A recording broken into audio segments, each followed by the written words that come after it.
जय श्री कृष्ण। उपासना भक्ति स्टोरीज में आप सबका स्वागत है।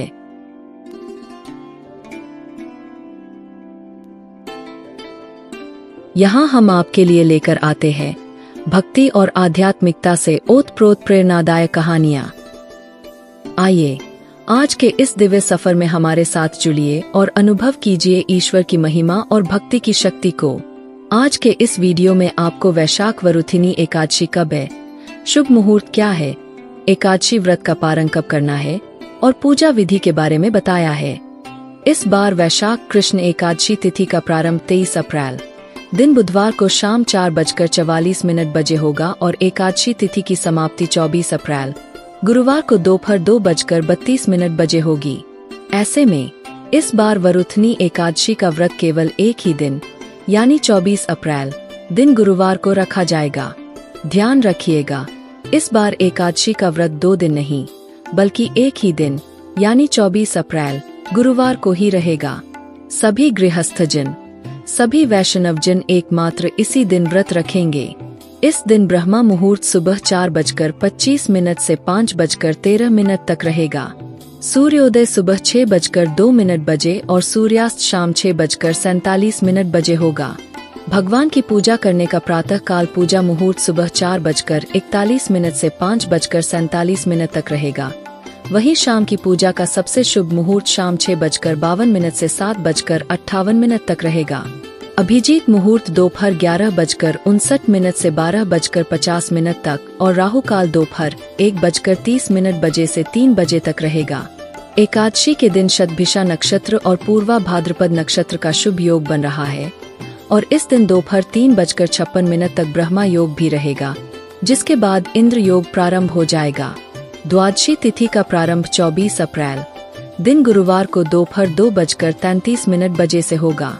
इसी के साथ हरिवासर का समय भी शुरू हो जाएगा। द्वादशी तिथि समाप्त होगी 25 अप्रैल शुक्रवार को सुबह 11:44 बजे, जिसके बाद से त्रयोदशी तिथि प्रारंभ हो जाएगी और त्रयोदशी तिथि में भगवान शिव को समर्पित प्रदोष व्रत रखा जाता है।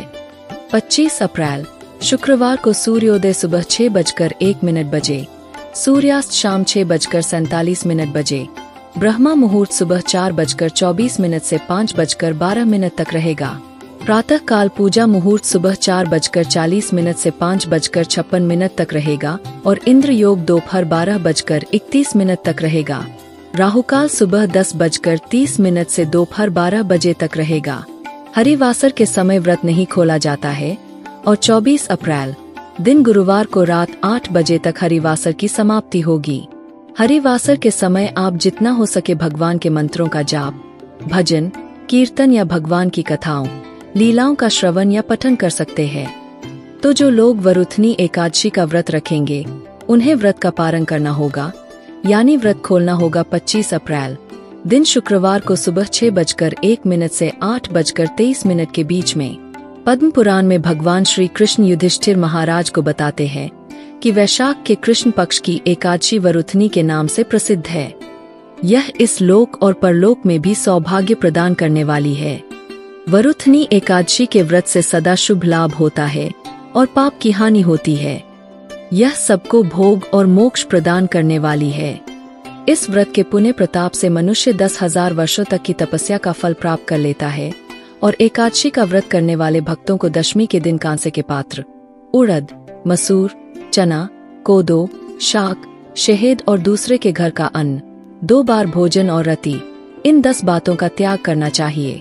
एकादशी को जुआ खेलना, सोना, पान खाना, दातुन करना, परनिंदा, चुगली, चोरी, हिंसा, रति, क्रोध और झूठ बोलना, इन 11 बातों का परित्याग करना चाहिए। द्वादशी को कांसे का पात्र, उड़द, मदिरा, मधु, तेल, दुष्टों से वार्तालाप, व्यायाम, परदेश गमन, 2 बार भोजन, रति, सवारी और मसूर का त्याग करना चाहिए। इस प्रकार बहुत ही संयम पूर्वक वरुथनी एकादशी का व्रत किया जाता है। एकादशी की रात में जागरण करके भगवान मधुसूदन का पूजन करने से व्यक्ति समस्त पापों से मुक्त होकर अंत में वैकुंठ लोक को प्राप्त होता है। मनुष्य को इस पतित पावनी एकादशी का व्रत अवश्य करना चाहिए। इस व्रत के महात्म्य को पढ़ने अथवा सुनने से भी पुण्य प्राप्त होता है और जो लोग इस दिन व्रत करने में असमर्थ हों, उन्हें इस तिथि में अन्न का सेवन बिल्कुल भी नहीं करना चाहिए। वरुथनी एकादशी महाप्रभु वल्लभाचार्य जी की जयंती तिथि भी है। पुष्टि मार्गी वैष्णवों के लिए यह दिन सबसे महत्वपूर्ण है और इस तिथि में वे श्री वल्लभाचार्य जी का जन्मोत्सव भी मनाते हैं। एकादशी के दिन तुलसी के पौधे में जल अर्पित नहीं किया जाता, लेकिन सुबह और शाम दीपक अवश्य जलाना चाहिए। एकादशी और द्वादशी तिथि को अपनी सामर्थ्य के अनुसार गर्मी के मौसम में काम आने वाली वस्तुओं का दान करना चाहिए। इसके अलावा ठंडी चीजों का और पानी वाले फलों का, जैसे खरबूज, तरबूज, खीरा, ककड़ी और इसके अलावा सत्तू का भी दान करना चाहिए। ऐसा करने से भी व्यक्ति को भगवान श्री कृष्ण की विशेष कृपा प्राप्त होती है। यह थी आज की वीडियो। हमारे चैनल पर आज आप वरुथनी एकादशी की कथा भी जरूर सुनिएगा। अगर आपको हमारी यह प्रस्तुति पसंद आई हो तो कृपया उपासना भक्ति स्टोरीज चैनल को लाइक, शेयर और सब्सक्राइब करना न भूलें। आपकी भक्ति और प्रेम ही हमारी प्रेरणा है। अगली बार फिर मिलेंगे एक नई भक्तिमय कहानी के साथ। तब तक हरि ओम।